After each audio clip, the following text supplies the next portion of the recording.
Alô, pessoal! Eu sou Érico San Juan e este é o Ilustre Podcast, um programa de gente muito ilustre e muito ilustrada. Você já sabe, e se não sabe, devia saber, porque você está aqui. Nós estamos no ar toda quinta-feira, às 8 da noite, a popular 20 horas. Aí você fala do jeito que você quiser, mas é à noite, às 8 da noite.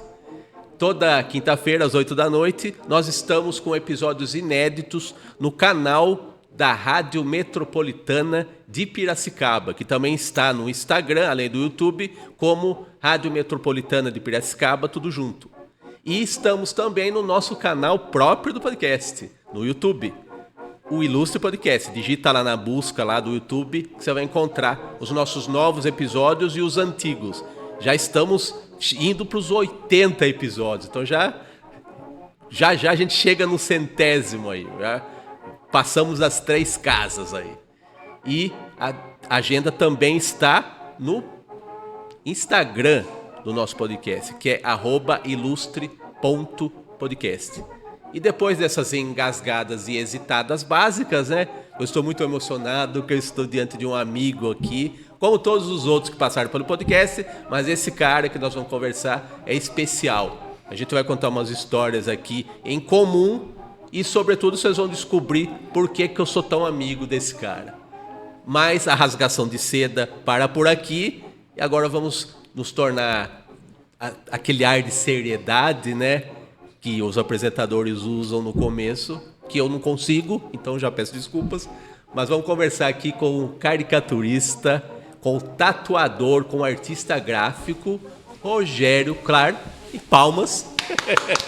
Obrigado, Érico. Obrigado, cara.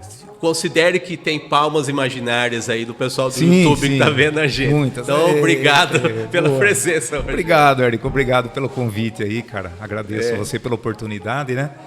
E vamos que vamos. Vamos contar o porquê da nossa amizade tão bonita. Sim. Que o nosso elo é pelo desenho, né? Pela ilustração, pelo humor gráfico. Nós conhecemos pela arte, pelo desenho. Pela arte. Uhum. Então, os vagabundos que não tem o que fazer, né? Tem que Só achar... que a arte dá um trabalho, né? Tem que achar uma forma de fazer amizade. E na nossa foi essa, né? Puxa vida. Vamos já pro primeiro slide, Danilo. Vamos começar a contar a história do nosso Rogério Clar aqui, no desenho.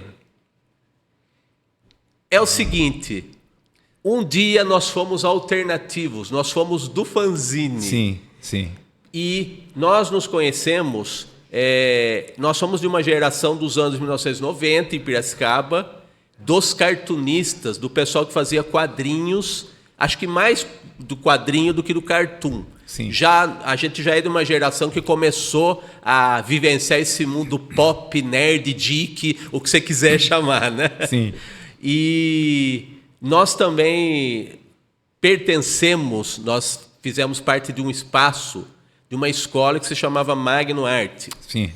Foi lá que eu conheci você, eu estava trabalhando no Jornal de Piracicaba com a incrível idade de 15 anos, você era um pouquinho mais velho, mas foi um ponto de encontro mais que uma escola, de uma nova geração que estava despontando em Piracicaba, que é conhecida pelo Salão de Humor, só que nós estávamos começando a nos integrar a esse mundo nerd, pop e geek que eu falei, né? E uma das maneiras que a gente fez essa integração, essa amizade, foi com o fanzine, né? Então explica o que é o fanzine para o nosso leigo e respeitável público e como que a gente começou essa movimentação aí por meio desse tipo de revista alternativa, né? Eu até mantive aqui, esse é o Pinico, das edições do seu fanzine daquela época, dos anos 1990, e tem essas faixinhas brancas aí com essa cópia mal feita. Não era tempo de digital, né? De offset, cópia digital. foi rodado em offset esse fanzine. Mas era mal feito. Sim, sim. A gente tem que lembrar, né, Érico, que isso aí uns 30 anos atrás, né, mais ou menos, né? E uma época que impensável, a internet mal chegou no Brasil, né? O legal é que o fanzine era a nossa rede social, né? O fanzine era a nossa rede social. Então, assim, nós artistas nessa época, 1990, 92, 93, que inclusive é o lançamento desse fanzine, em 93... era uma forma que a gente usava para se comunicar com os artistas e fazer novas amizades, né?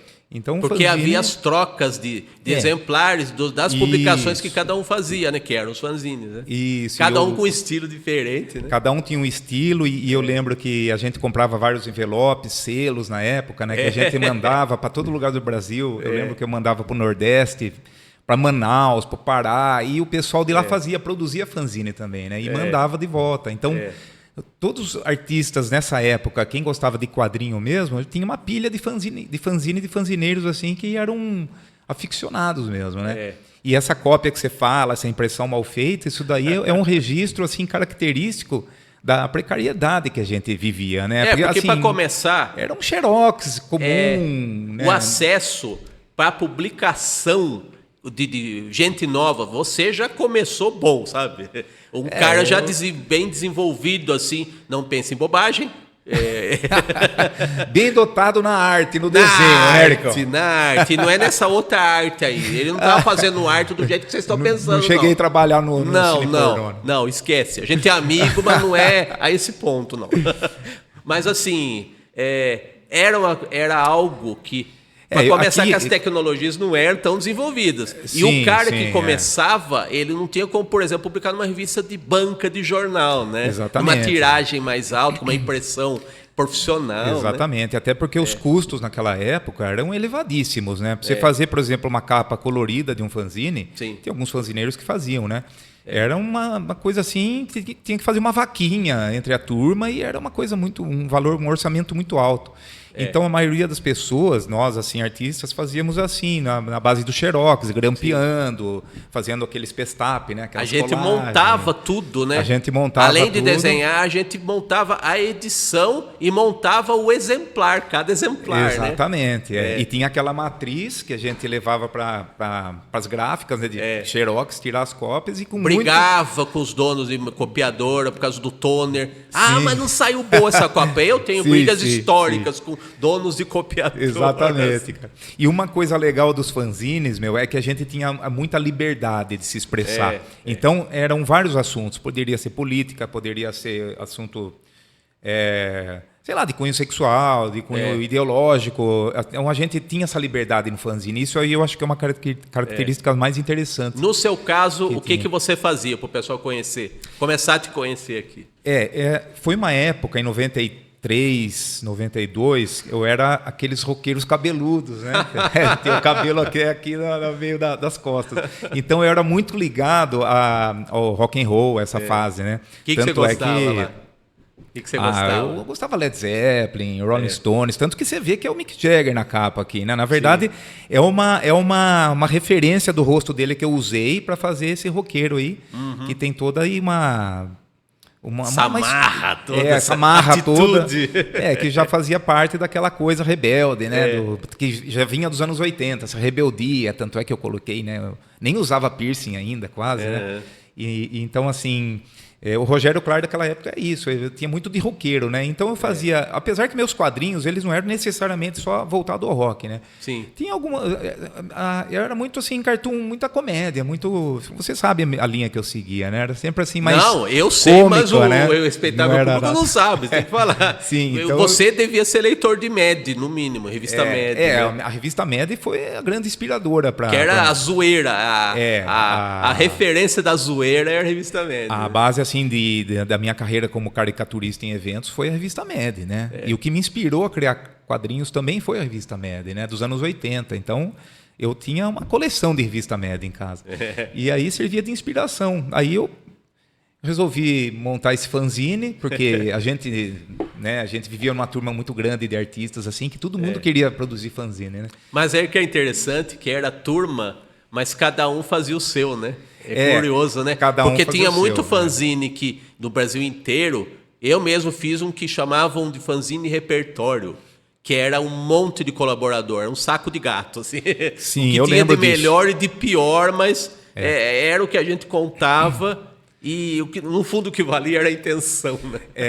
E rendia bons frutos, né, cara? Porque o legal é isso, tinha um fanzine, né? Para quem está assistindo a gente, explicar uma coisa, que nem o Érico falou, tinha um fanzine que era de um autor só, que nem no meu caso, e tinha vários fanzines que eram um grupo de artistas que se reuniam, faziam um fanzine maior, até com a capa colorida, porque era um grupo, e tinha um conteúdo assim bem interessante, porque tinha vários pontos de vista sobre um assunto, então tinha essa diversidade de opiniões, e essa liberdade que a gente tinha é uma coisa assim que era fundamental para a gente se expressar, né? Então, você era revoltadinho, Rogério? Olha, você se sentia deslocado desse mundão de meu Deus? Não, eu nunca fui assim, revoltado, rebelde. Mas por que você...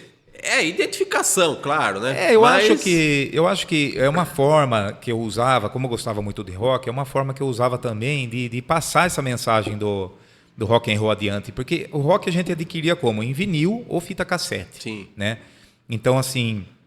Algumas rádios raras tinham a divulgação do rock and roll, né?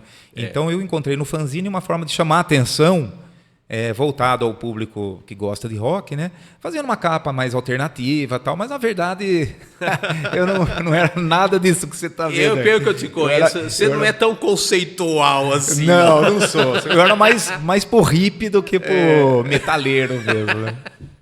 Mas o legal é que o fanzine também, você joga tudo isso pela janela, essa tralha conceitual. Sim, aí. exatamente. Você realmente é liberdade, você faz o que você bem entende. Bem entende. E não tinha isso que tem hoje, do pessoal, né, achar ruim. O pessoal lia os fanzines e assimilava o que a gente queria passar, né?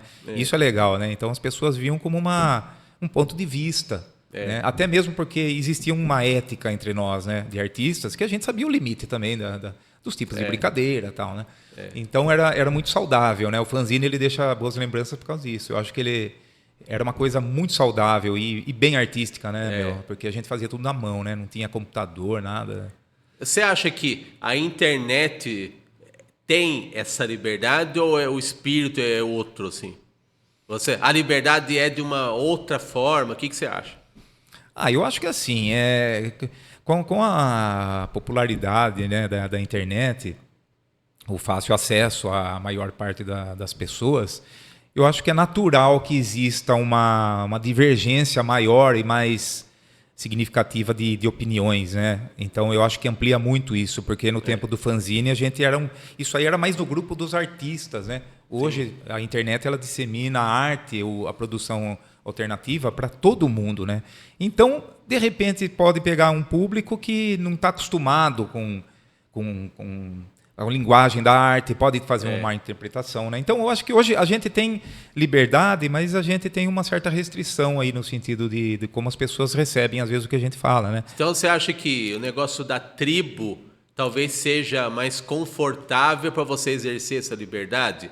Porque se chegam num público maior que não está acostumado nessas referências, às vezes não tem essa formação, até essa noção de que tudo bem você falar o que você quiser, né? É só uma opinião, é só um juízo de mundo que é muito particular, né? Sim, isso que você falou da questão de uma tribo, eu acho que ela é mais fácil de você se comunicar e você fazer amizades, mas eu acho que tem o lado bom de você abranger mais pessoas, né?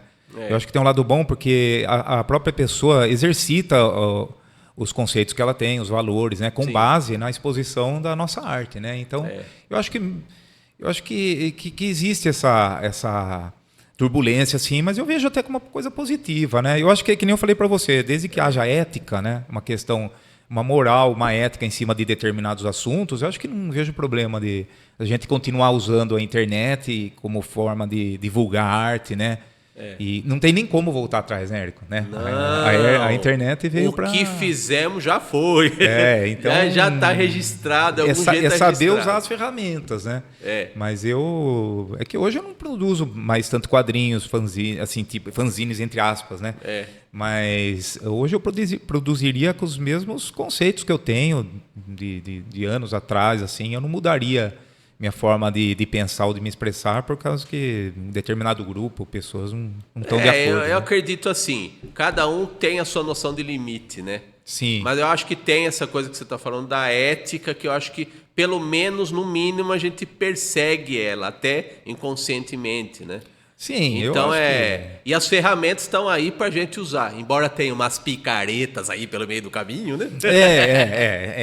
O problema da grande abertura... Há ferramentas e ferramentas. O problema da grande abertura, assim, para todo mundo é que a qualidade de muita coisa cai, infelizmente. Ao mesmo tempo, aparecem muitos talentos novos também, né? Então, acho que é um leque muito grande, assim, de prós e contras, né? Mas... É a vida, né? É a vida, mas... Liberdade com responsabilidade. Sim, exatamente. E responsabilidade não quer dizer que você está sendo tolhido ou que é uma censura. Não, às vezes não. O pessoal, eu sinto que às vezes o pessoal é muito radical na defesa da libertinagem. Olha que palavra bonita, né? Exatamente, Então é o ultrapassar da liberdade, né? Isso vai pro... É muito tiozão falar assim, né?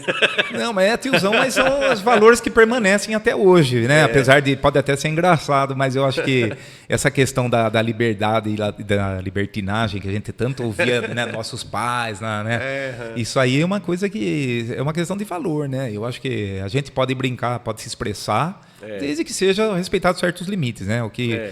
Infelizmente, muitos youtubers, blogueiros usam essa liberdade para ganhar os likes, para ganhar fama, né? É que hoje em dia parece que essa noção de audiência que tinha entre quem fazia TV e rádio, né? Os veículos de massa, hoje o pessoal que nasce já com o celular na mão já tem essa noção de direcionamento.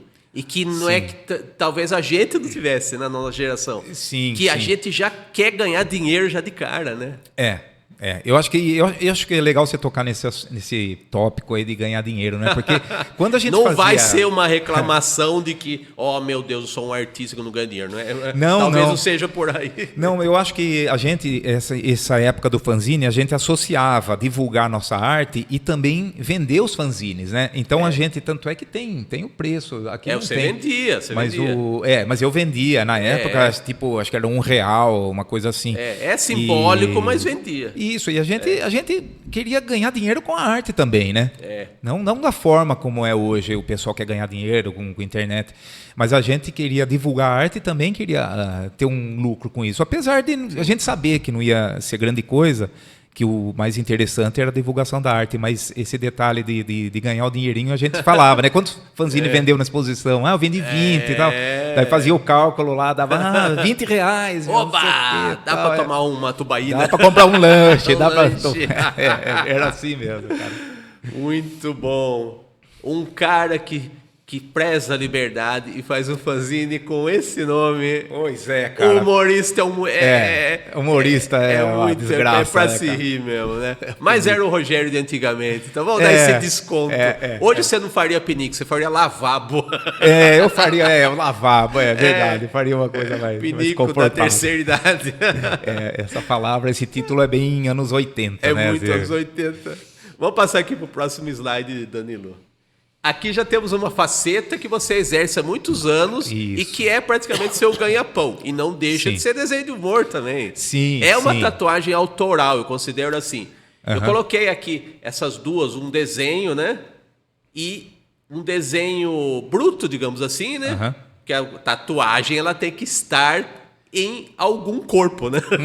Sim, que o objetivo final é sempre esse, né? Exatamente. O suporte é o corpo da pessoa, né? Que é tatuada. Então aqui temos um desenho bruto e temos um desenho já aplicado, uma arte aplicada, literalmente, né? Então conta pra gente desse desenho em especial que não ele foi utilizado, foi, né? Na verdade, esse desenho não chegou a ser tatuado em ninguém. Esse desenho fez parte de uma coletânea de desenhos de animais que eu estava fazendo, né? Tinha urso, tinha coruja.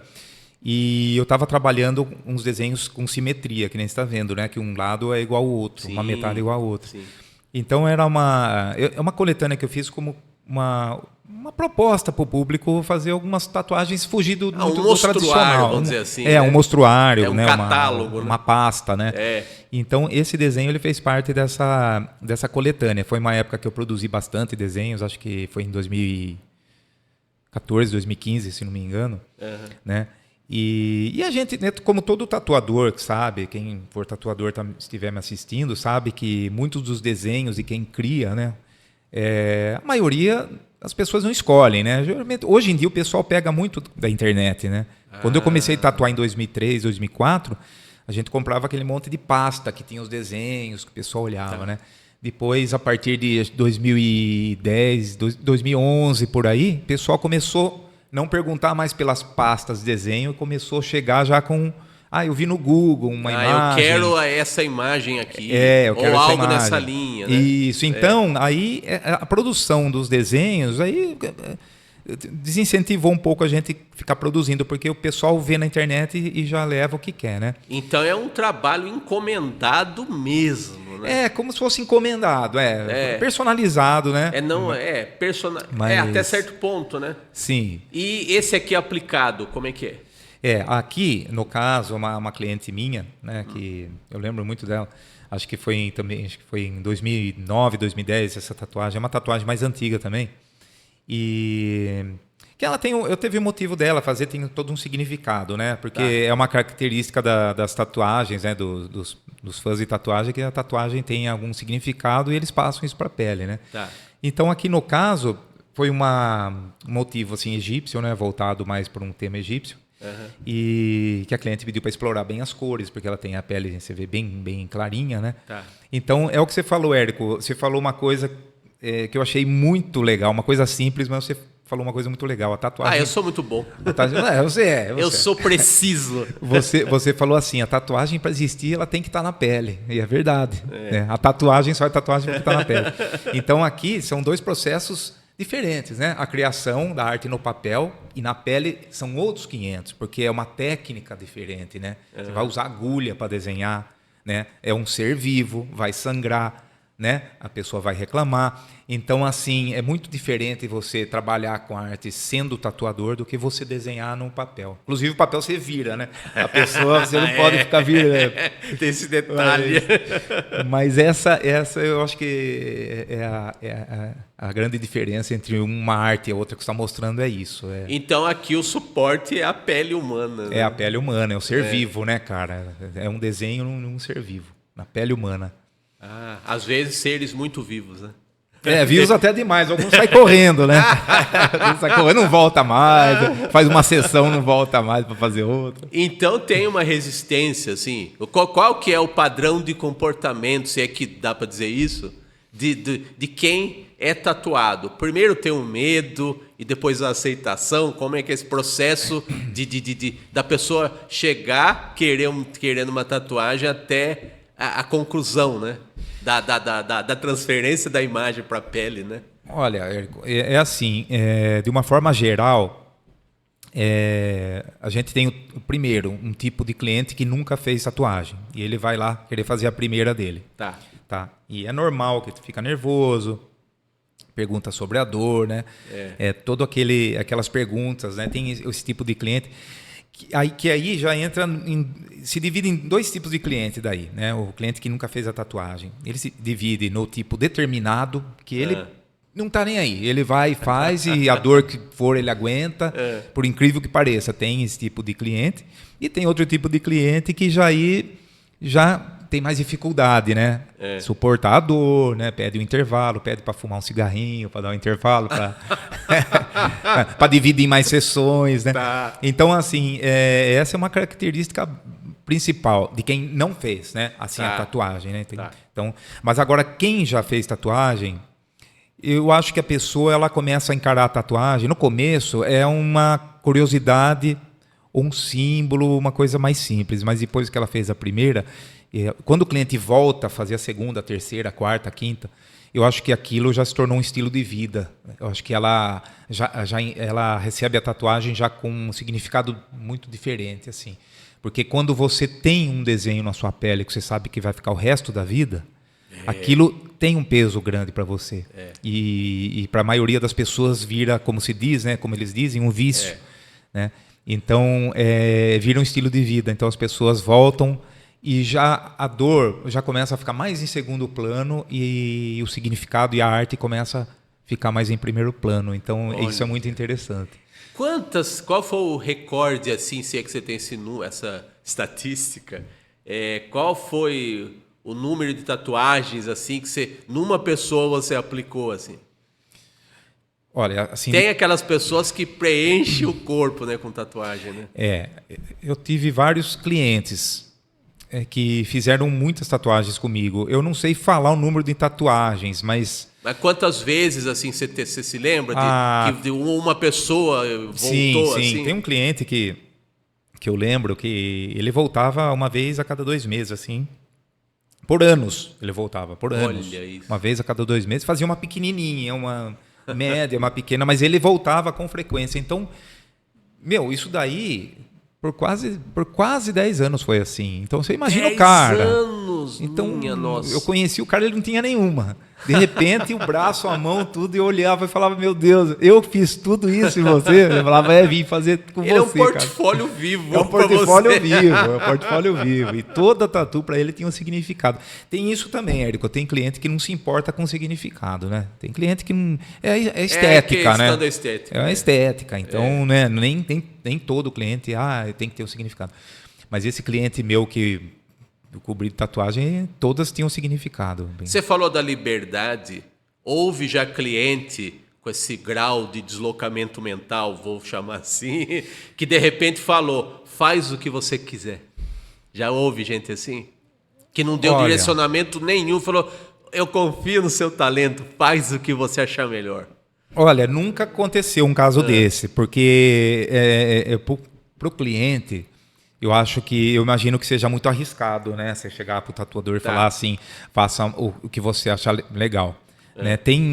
Eu não sei se nos Estados Unidos, se não me engano, e não lembro que ano também, eu não vou lembrar exatamente, mas tinha alguma coisa semelhante ao que você está falando, que a pessoa pagava um valor X, ela enfiava o braço num buraco numa parede, e um tatuador lá do outro lado aplicava um decalque, fazia a tatuagem que ele queria, e a pessoa não via. Não via. Ela pagava, mas isso aí é consciente, né? O cliente ia lá consciente disso, né? Você paga um valor X. É quase um vale tatuagem.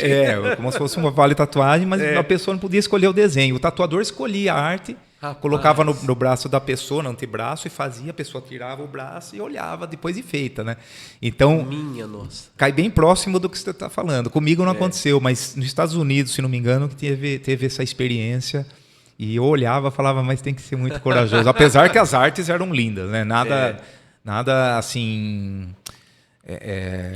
degenerado, nada assim demais. Eram desenhos tradicionais, assim, né? Bonitos, né? E já houve clientes que recorreram a você por conta do seu estilo. Eu gosto do seu estilo e eu vou fazer com você porque eu gosto do seu trabalho. Sim, muitos clientes. Eu acho que voltaram outras vezes também. Teve gente que, com o seu estilo, voltou várias vezes para fazer coisas que tinham sua cara. Assim. Sim. Isso é muito comum, aliás, né? Porque cada tatuador ele tem um estilo próprio, tanto de desenhar como tatuar. Né? Por incrível que pareça, se você prestar muita atenção nos trabalhos de alguns tatuadores, e em outros você vai ver que tem uma característica própria do artista, né?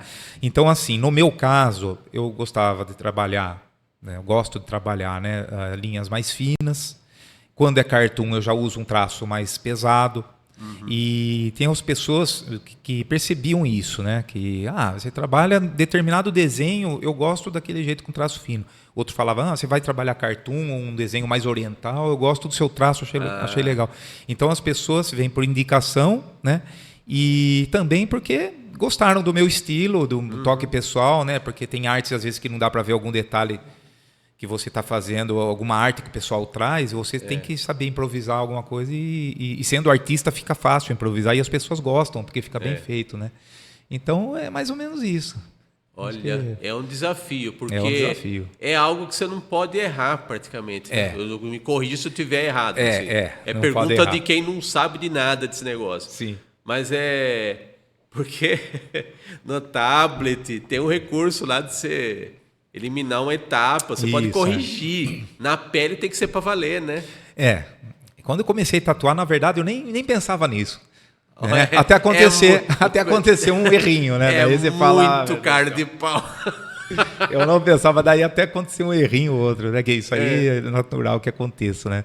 Mas claro que faz você não parte falava isso gritando pro cliente. Ih, errei! Não. É coisas muito simples, né? E tem casos, lógico, eu como profissional há 20 anos tatuando, é lógico que eu cometi erros, né? Mas nada que não possa ser conversado e nada grave. Né? O importante é você tatuar bem. Né? Porque uma falha ou outra pode acontecer e você pode corrigir. Agora o problema é a pessoa, por exemplo, se meter a tatuar sem ter noção de arte nenhuma, né? Aí os piores erros são esses, na verdade, né? Então ela reproduz algo, de repente, ela quer te direcionar para algo que você sabe realmente que não vai funcionar, ela não vai ficar satisfeita e às vezes ela insiste, né? Sim, mas tem muitos clientes que aceitam também pelo preço, né? Às vezes né? Às vezes o tatuador não é tão bom artisticamente, saiu de uma profissão que não tem a ver com a arte e ele faz um preço muito abaixo da média e as pessoas vão fazer, né? Então não é culpa só do tatuador, dentro dos clientes que também colaboram para isso, é complicado, né, cara? É que às vezes o cliente não quer dividir a responsabilidade da falta de noção dele, né? Sim, Então tem isso não é só os profissionais que às vezes se erram, né? Sim. Às vezes o cliente, às vezes. Por outro lado, a experiência te diz que você começa a bancar o seu estilo e a sua maneira de trabalhar, né? Você começa a se sentir mais dono de si no resultado do trabalho, né? Sim, então aí você banca. Você já teve que peitar cliente teimoso? Assim? Teimoso como pelos motivos assim de querer algo inviável. Sim, mas peitar no bom sentido, né? Eu explico para o cliente. No mau sentido. Mas é difícil, porque assim, eu procuro sempre conversar com os clientes e expor, né? Por que não vai funcionar aquilo, por que não dá certo aquilo que ele quer. E a grande maioria aceita. Dificilmente um cliente vai olhar e vai falar, não, mas eu quero assim. Tem casos que o cliente quer, por algum motivo sentimental. Não, minha avó escrevia torto assim, não sei, tudo bem, né? Aí é uma coisa assim. Tá. Mas assim, a maioria dos clientes que eu coloco uma correção, vamos falar assim, né? Para arte, eles entendem, né? Porque é aquela coisa, né? Eles falam, você é tatuador, você sabe da sua área, né? Então, eles confiam então muito já na tem opinião. Um crédito também, tem um crédito, né? Então, isso é bom. Então, as pessoas são bem flexíveis, assim. Dificilmente se acham cabeça dura. Acho que talvez só o artista. Mas que artista. Ninguém... essas coisas a gente não divide com o respeitável público, não. Fica ele lá com ele, lá no cérebrozinho dele lá.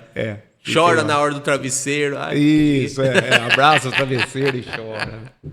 Vamos passar para o próximo, Danilo. Esse eu fiz questão de colocar numa tela especial. Legal, então, cara. Massa. E é o tipo de trabalho que você tem total... Eu considero que é o profissional que tem total domínio do ofício, né? De fazer com esse nível de arte, assim, né? Bacana. Então, qual que foi a motivação para você fazer? Ele está em alguma pele aí por aí? Como é que é? Tá, esse daí também não chegou a ser tatuado, tá. Ninguém. E fez parte também de uma coletânea que eu estava fazendo com alguns vocalistas ou cantores famosos, né? Tem uma da Amy Winehouse também, que eu fiz nesse estilo. Esse é o David Bowie, né? É o David Bowie, exatamente. Aquela fase dos anos 70? Isso, exatamente. Uma fase mais dos anos 70, né? E esse cabelo aí eu vi num trabalho de um tatuador americano que eu achei muito legal a forma como ele fazia esse cabelo, meio blocado assim. E eu falei, puxa vida, eu vou fazer alguma coisa parecida, né? E eu fui, com essa inspiração, eu bolei essa arte, né? E esse é um trabalho que eu gosto bastante, cara.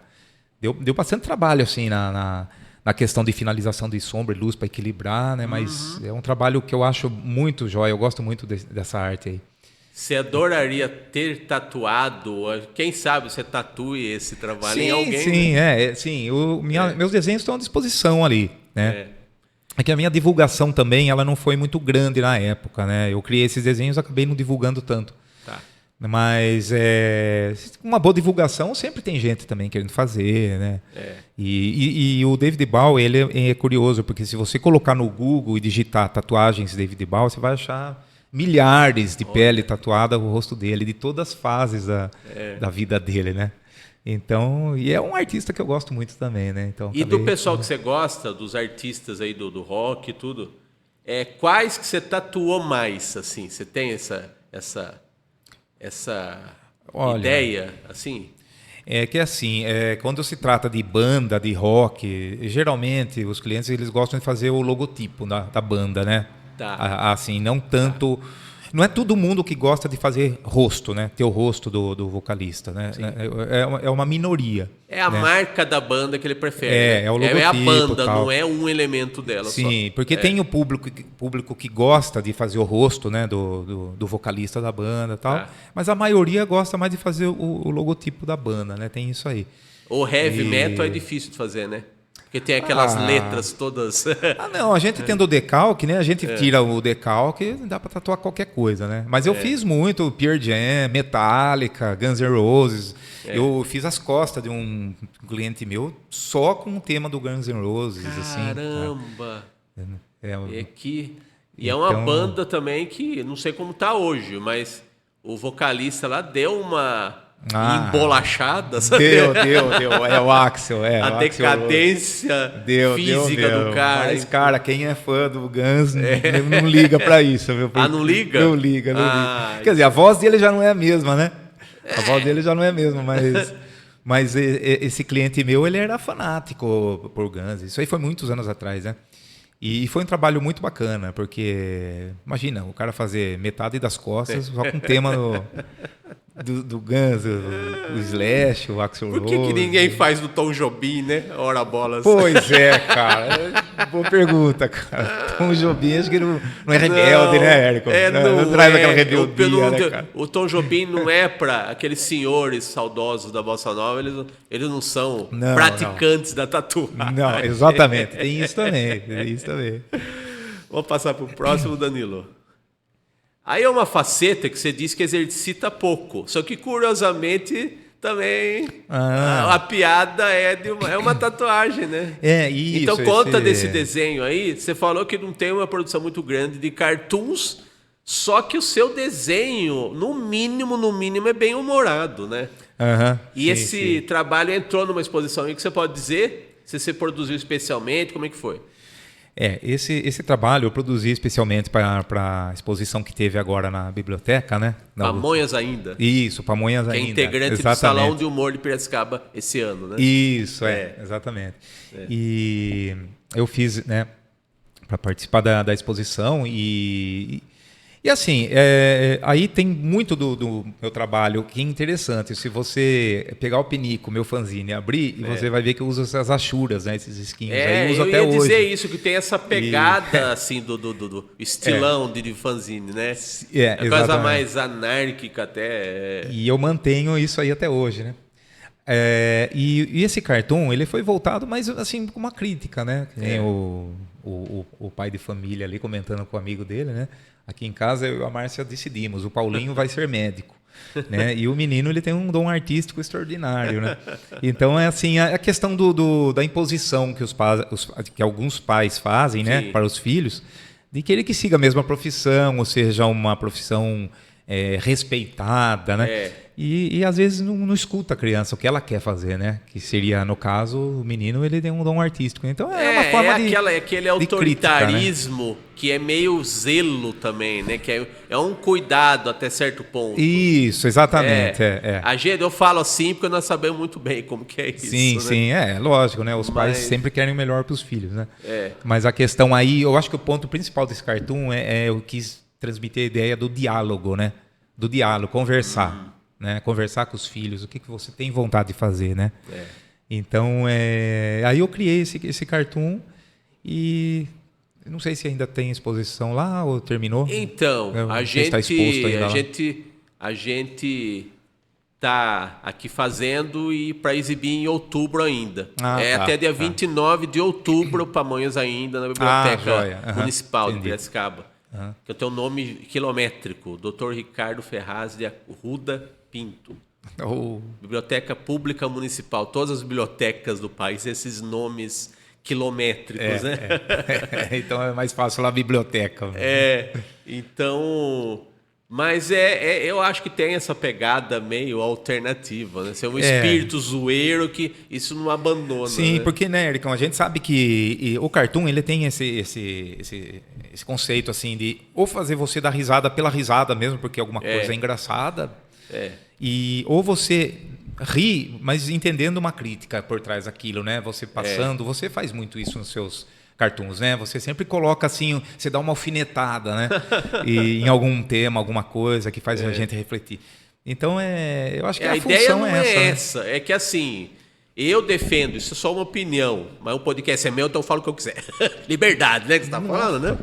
É assim, eu como leitor, eu prefiro o que me faz rir. Embora... Por exemplo, nós temos um salão de humor que tem humor do mundo todo. Então, para nós é uma informação valiosa. Você saber como os povos pensam o humor, a visão de mundo deles, né? Sim, é cultura, né? É questão cultural também. Então, é muito importante. Por outro lado, tem as preferências pessoais. Eu, nas minhas experiências de fazer caricatura ao vivo, lá durante os salões, tem muita gente que perguntava, às vezes, o significado de um cartoon. E é curioso que as pessoas, muitas se sentem meio intimidadas, assim, será que eu sou burro que eu não entendo isso, sabe? E às vezes não é o caso de ser burro ou não, às vezes você não tem aquela referência de humor. Sim, mas é que o brasileiro é a gargalhada, é o riso, às vezes é o riso pelo riso mesmo, descompromisso, né? Por isso que eu falo que é uma questão muito cultural também. Se você pegar cartunistas assim do Oriente Médio, sei lá, russos, né?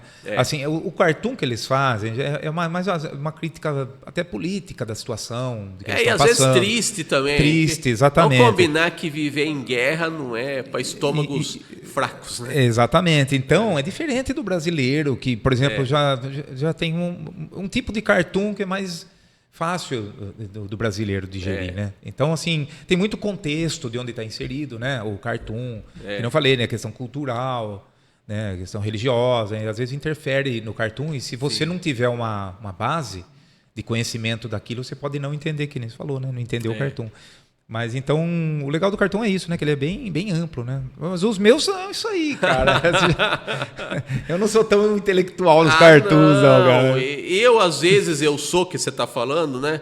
Mas, às vezes, a gente não quer ser assim. A gente quer provocar gargalhada, sabe? Sim. Só que a gente é a gente. A gente não tem como negar a nossa natureza. Eu acho que é até espontâneo o seu, eu acho. Eu acho que é de uma espontaneidade. O importante é não forçar. Você não querer fazer gracinha, forçar a barra. Você pode ser conceitual, intelectual ou palhaço, o que for. Sim. Não vai ficar legal, né? Exatamente. E aí as pessoas não vão ir. Porque as pessoas percebem quando é natural e quando não é. As pessoas têm esse feeling aí, né? E eu acho que muitas vezes os artistas subestimam o público. Então aí é uma coisa que eu luto, assim, do meu modo, bastante, assim. A gente não pode subestimar o público. O público, ele capta, às vezes, coisas que a gente não percebe. A gente se fazer de superior ao público. Eu acho que a gente tem que estabelecer uma comunicação. Sim. Comunicação. Tem emissor e receptor, aquelas coisas que a gente está aprendendo na faculdade, né? Exatamente. Então, esse humor do povão, vamos dizer assim, ele atinge esse objetivo, né? Sim. A comunicação é plena, né? Sim. Eu acho, Érico, até para complementar o que você está falando, que eu acho que independente de classe social, independente da pessoa ter muito estudo ou pouco estudo, ter bastante cultura ou pouca cultura, se você fizer uma exposição de cartoons em determinado lugar que as pessoas tenham mais acesso à cultura, tenham mais conhecimento, qualquer lugar que você monte uma exposição de cartoons, todo tipo de pessoa que frequentar lá, independente de todas essas características que eu falei, elas têm uma coisa, elas têm inteligência. Desde a pessoa mais simples, humilde, sabe, que não tem recursos financeiros, ela vai olhar um cartoon e ela vai entender o que está no cartoon.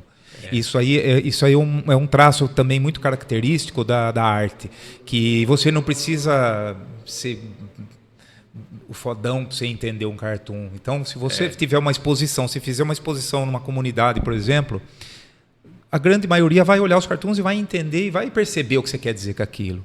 Entendeu? Então, é o que você falou. A gente não pode subestimar quem está olhando, admirando a nossa arte e tentando entender nossa arte, né? Porque as pessoas, elas são inteligentes. Eu acho que o ser humano, assim, a grande maioria, se ela prestar atenção e olhar, ela vai interpretar, sabe? Então, eu acho que a gente tem que romper esse preconceito, né? De que a arte é mais... pessoas mais cultas, pessoas mais... que muitas vezes o artista, ele quer, assim... A gente já tem um poder muito grande, que é o de se expressar. E essa liberdade que você diz acontece mesmo. A gente toma para si um poder de exercer uma habilidade, em primeiro lugar, e aí a gente se aperfeiçoa naquilo. Só que num segundo momento, o artista ele começa a se achar importante mais do que talvez ele deveria ser, sabe? Às vezes ele não se contenta em exercer o papel dele bem. Ele quer influenciar. Aí ele começa a encher o saco de colega, não, porque as coisas têm que ser assim, assado, né? Então aí começa a querer ter um poder para além do ofício dele. Aí a gente já entra quer ter discípulos, né? Quer ter discípulos. Aí já entra numa questão mais assim, do objetivo da pessoa, né? Do artista, o que ele quer. Eu acho que a manipulação de opinião e... assim, aí entra uma discussão bem mais ampla, né? Mas eu acho que na base, uma coisa eu aprendi como artista, a base é que todo ser humano ele é capaz de interpretar uma mensagem. Sim. Lógico, desde que a pessoa queira, esteja aberta a olhar e a interpretar alguma coisa, né? Se a pessoa não tiver interesse, lógico, não adianta. Mas os curiosos, assim, independente de classe social, de cultura, as pessoas conseguem usar o cartoon, a arte em geral, até a comédia, como uma coisa, desde que seja feita com propósito, né? Que nem eu falei, com ética, de uma forma saudável, as pessoas interpretam bem, né? Então nós somos o guia dos curiosos, Rogério? Eu acho que mais ou menos, viu, cara? Bom, não sendo guru dos curiosos, ou pachá dos curiosos, sacerdote monta uma exposição agora aqui na Governador e põe um monte de cartoon, você vai ver se não enche de paz gente olhando lá. Né? O ser humano ele é curioso por natureza. E a arte é isso, cara. É o que você falou, é interação, né? É interagir com as pessoas. Eu bato muito nessa tecla, principalmente porque nós temos algo em comum e que eu devo muito a você, agradeço publicamente, pelo aprendizado até informal nos eventos que nós fazemos caricatura ao vivo. Primeiro que a interação era entre nós, caricaturistas, e um aprendia com o outro, as sacadas gráficas, como lidar com o público, né? Porque é interação mesmo, é comunicação. Eu até considero que é arte com comunicação num estado pleno, realmente, sabe? Sim. Porque você tem que ser rápido para executar o trabalho, senão a pessoa foge. Ou não também. A gente tem que aprender a se comunicar para meio que convencer a pessoa. Até vejo algo em comum com a tatuagem. Você tem que ter tato, né? Você tem que ter tato, exatamente. Né? Porque você está mexendo... Assim, mexer com o ser humano, cara, é uma coisa assim... Tem ego, né? Tem vaidade. Tem o ego, tem a vaidade, exatamente. E é normal, né? É normal. Mas você tendo prazer naquilo, por exemplo, sentar e fazer uma caricatura num evento, que nem você falou, que nem a gente fazia, o prazer que a gente tinha de estar sentado caricaturando era metade do caminho, assim, pra gente ter facilidade de interagir com as pessoas, né? Porque as pessoas vêm fazer as piadinhas, vêm fazer os comentários, né? E a gente, é o que você falou, é um jogo de cintura que a gente tinha que ter e que a gente tinha e levava de boa isso daí, né? E as pessoas adoravam, né? O pessoal adora, né? Um outro não gostava, né? Já rasgaram uma caricatura. Já rasgaram. O pessoal é gente de mal com a vida, né? A minha caricatura não é tão exagerada, né, Érico? Ninguém acha que tá aquele modelo de beleza, né? Caricatura, não é por aí, né? o negócio. Como diz uma moça uma vez, né? Várias vezes já aconteceu comigo e com você, tenho certeza. Eu sei que está fazendo retrato, né? Você está fazendo retrato? Não é. Eu vi, caricatura e retrato é bem diferente, não vai confundir. Não, muito por encomenda que o pessoal vê uma caricatura do outro, né, em geral. Quando encomenda, quando não é ao vivo. Mas quando é ao vivo também, a referência de que é uma coisa legal, primeiro a gente sabe disso, né? Zoar o outro. Vem aquela pessoa que traz o amiguinho para ser zoado com o nosso desenho, na cabeça dele, né? Aí entra o senso de humor da pessoa, né, cara? Só que quando ela faz, ela parece uma bexiga de aniversário depois de 3 dias, que vai murchando. Assim, aí, sabe? Bem por aí. Ela não tem noção. Ela só quer a graça, só que pro outro, né? Então, aí entra a empatia, né, cara? Né? Eu quero que caricature meu amigo, mas a minha não precisa fazer, né? Então, entra o ego também, né? O ego. Infere o ego, imagine, você caricaturado. Eu não sou caricaturável, né, cara? Isso é muito comum, né? Parece que a pessoa precisa ter características muito marcantes, né? Parece que é o exagero em pessoa para ela se sentir caricaturável, né? Não é, né? A gente sabe que a gente tem que desenhar todo mundo no evento. A gente não seleciona as pessoas. Se tem uma fila lá de gente querendo que a gente desenhe, nós temos que desenhar todos da fila, né? Isso, exatamente. Mas que bom que a maioria gosta, né? A maioria gosta. É o que garante muitos cachês pra gente. Exatamente. O melhor de tudo é isso, né? O legal, Rogério, é que assim, você notou que você me mandou muitos trabalhos, que a gente foi trocando figurinha para selecionar, né? Mas o legal é que tanto na tatuagem, que é o seu ganha-pão, né? Há vários anos, quanto no cartoon e tudo, tem sempre o rosto. Eu acho que é o fator humano em primeiro lugar. Você falou da empatia, né? Por incrível que pareça, o humorista parece que não se importa com ninguém, né? Só que o ser humano é a matéria-prima do nosso trabalho, né? Então exatamente. Eu acho que tem essa coisa da responsabilidade, da ética, mas a gente ter essa preocupação e a ação que leva à interação, né? Eu encaro sempre como uma brincadeira entre duas pessoas, sabe? É algo... Você vai desenhar, no caso a caricatura, alguém que de repente é aquela pessoa mais gosta na vida, se ela estiver de bem com ela mesma, que é ela mesma. Sim, exatamente. Então, na verdade, a gente está fazendo um agrado para a pessoa, né? É uma forma, é uma demonstração de carinho, né, cara? Eu acho que, alguém pegar e falar assim, vou desenhar você, mesmo que seja uma caricatura, sabe, a pessoa tá fazendo na hora um desenho seu, do seu rosto, é uma forma de expressão de carinho, né? Eu acho que a arte, ela tem isso, né? Do amor, do carinho, da proximidade do ser humano, né, Claro, cara? tem a reflexão, que tudo é válido, importante, todas as formas aí de arte, expressão são válidas, mas... No nosso caso, a gente não é tão mal assim, né? Não, cara, não. As minhas caricaturas não somos fofos, mas chegamos perto. Chegamos perto, cara. E vamos passar aqui, Danilo, para o próximo slide, que já é a sua maneira de ser encontrado pelo mundo, virtual ou não, né? Instagram, a arrobinha do Instagram. Isso, então, faz aí o seu... Meu jabá. Né? Vendo o seu peixe aí, né? Então, pra gente fechar o nosso papo aqui. Quem estiver nos assistindo aqui, né, fica aqui o meu Instagram para quem quiser seguir, né, sempre colocando as tatuagens, atualizando o Instagram, né, seja bem-vindo e fique por dentro das tatuas, né, dos meus trabalhos, quem quiser conhecer melhor, né, meu traço, meu trabalho, lá tem forma de entrar em contato, tudo. E vamos que vamos, né? Quem curtir, estamos à disposição aí para fazer o agendamento. Né? Não é só curtir do likezinho, não. Não, tem que seguir, tem que agendar a tatu também, cara. Tem que agendar uma tatu comigo, cara. E aqui fica o Instagram aí à disposição do pessoal aí que quer conhecer mais. Conhecerão, pode ter certeza. Né? Que é um trabalho que é a sua cara, né? Eu tô... Aqui é a cara de quem a gente desenha, né? Sim. É isso aí, Rogério. Muito obrigado. Mas, Viu? bom, Érico, obrigado pela oportunidade aí, tá? É. E espero que você faça muito sucesso com o seu podcast.